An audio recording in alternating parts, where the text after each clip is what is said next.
So আজকের এই ভিডিওতে শিখিয়ে দেবো আপনার জিমেইল আইডিতে কীভাবে টু ফ্যাক্টর চালু করতে হয়। কারণ আজকের এই টু ফ্যাক্টর যদি আপনার জিমেইল আইডিতে অন না করে রাখেন তাহলে আপনার যে কোনো সময় আপনার জিমেইল আইডিটা হ্যাক হতে পারে। তো আজকে এটা কী স্টেপটা ফলো করে আপনার জিমেইল আইডিতে টু ফ্যাক্টরটা এনেবল করতে হয় আজকের ভিডিওতে শিখিয়ে দেবো। জিমেইল আইডিতে কীভাবে টু ফ্যাক্টরটা চালু করবেন। দেখুন টু ফ্যাক্টর আজকের এটা আপনার জিমেইল আইডিতে চালু করা অনেক ইম্পর্টেন্ট। দেখুন আমাদের এরকম জিমেইল আইডি আমাদের ফোনে রয়েছে, এই জিমেইল আইডিটা যদি কেউ পাসওয়ার্ড জেনে যায় তো ইজিলি কিন্তু লগ ইন করতে পারবে।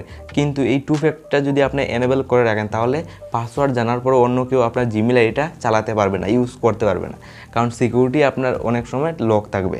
তো সিকিউরিটি আপনার বাড়ানোর জন্য সিম্পলি আপনার গুগল অ্যাকাউন্টে ক্লিক করবেন, যে জিমেইল অ্যাকাউন্টে আপনি টু ফ্যাক্টরটা লাগাতে চান। তো এই জিমেইল আইডিতে আমি টু ফ্যাক্টর অন করতে চাই, যার জন্য আমি জিমেইল আইডিটা এন্টার করেছি। তো সিম্পলি আপনার টু ফ্যাক্টর লাগানোর জন্য আপনার সিকিউরিটিতে চলে যাবেন। আপনার সিকিউরিটি বাড়াতে চান, আপনার জিমেইল আইডিটা হ্যাক হতে চান না, তাহলে সিকিউরিটি যাবেন। তো two factor first of all সবার উপরে দেখুন টু ফ্যাক্টর বলে একটা টু স্টেপ ভেরিফিকেশন বলে অন রয়েছে। টু স্টেপ ভেরিফিকেশন দেখুন ইজ অফ রয়েছে বর্তমানে, এটা আমি অন করে আপনার সামনে লাইভ প্রুফ দেখিয়ে দেবো কি স্টেপটা হলো টু স্টেপ ভেরিফিকেশন অন করতে হয়। তো এটা অন করলে আপনার কোনো সময় আপনার জিমেইল আইডিটা হ্যাক হবে না বা কেউ চালাতে পারবে না। তো টু ফ্যাক্টর যদি এনেবল করতে হয় সিম্পলি এখানে ক্লিক করবেন।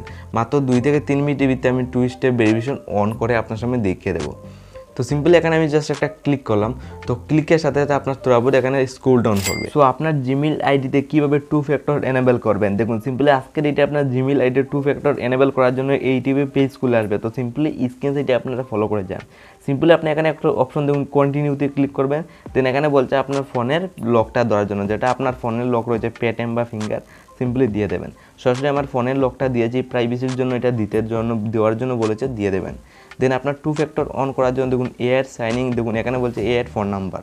তো টু ফ্যাক্টর লাগানোর জন্য এখানে এড ফোন নাম্বার রয়েছে। তো আপনি এড ফোন নাম্বার আপনার ফোন নাম্বার অ্যাড করতে হবে, যেহেতু আপনার ফোন নাম্বার অ্যাড করে নেবেন। তো সিম্পলি আমি টু ফ্যাক্টর লাগানোর জন্য আমার ফোন নাম্বারটা অ্যাড করব, কারণ এই ফোন নাম্বারের সাহায্যে আপনার যদি টু ফ্যাক্টর লাগান কোনো সময় আপনার জিমেইল আইডিটা হ্যাক হবে না। তো ফোন নাম্বারটা আমি এখানে সিম্পলি বসিয়ে দিয়েছি। দেন আমি এখানে ইন্ডিয়া সিলেক্ট করবো। দেখুন আমি নিচের দিকে যাব, দেন লাইপুর আমি এখানে ইন্ডিয়াটা সিলেক্ট করে নেবো। দেন আমি সিম্পলি ইন্ডিয়া সিলেক্ট করেছি, দেন আমার ফোন নাম্বারটা আমি সিম্পলি বসিয়ে দিয়েছি। দেন আমি নেক্সটে আবার ক্লিক করব। তো আমি সিম্পলি ইন্ডিয়া সিলেক্ট করে আমি নেক্সটে আবার সিম্পলি ক্লিক করে দিলাম। দেন তোরাবুদ এখানে আবার স্ক্রল ডাউন করে বলছে আপনি যে নাম্বারটা দিয়েছেন এই নাম্বারটা ভেরিফাইয়ের জন্য 6 পিনের একটা কোড আসবে। দেখুন কোডটাও এসে গেছে, সিম্পলি কোডটা এখানে বসানোর জন্য সিম্পলি বলেছে। তো আমি সিম্পলি এখানে কোডটা সিম্পলি এখান থেকে দেখে আমি সিম্পলি দেখুন এই টিপে বসিয়ে দিলাম। লাইভ করে দেখুন আমি কোডটা ইজিলি এই টিপে বসিয়ে দিলাম। তো সিম্পলি আপনার নাম্বারে কোড আসার পর কোডটা বসিয়ে ভেরিফাইবে ক্লিক করবেন। দেন সিম্পলি আমি এখানে দেখুন ভেরিফাইবে ক্লিক করছি। দেখুন ভেরিফাইবে ক্লিক করার মাত্র 2 থেকে 3 মিনিটের ভিতরে আমার টু স্টেপ দেখুন অন হয়ে গেছে। ওকে ডানে ক্লিক করব, দেখুন টু ফ্যাক্টর দেখুন টু ফ্যাক্টরটা অন রয়েছে দেখতে পাবেন।